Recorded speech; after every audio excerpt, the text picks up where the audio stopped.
Kevin Gazzola, relatore della serata. Natura e biodiversità nei contesti urbani, ma qual è la situazione qua in Veneto? Oddio, la situazione in Veneto non è proprio rosea.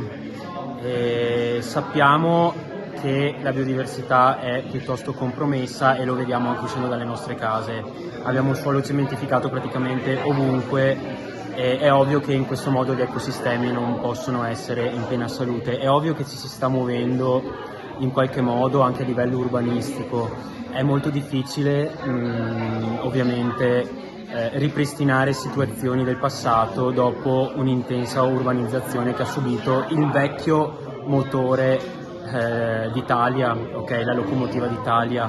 Cosa possiamo fare? Tentare di mitigare gli effetti sicuramente del cambiamento climatico e tentare di ripristinare anche un po' gli ecosistemi, perché ne dipendiamo completamente e i fatti quotidiani, le alluvioni, le frane, i dissesti idrogeologici ne sono l'esempio calzante, purtroppo. Grazie.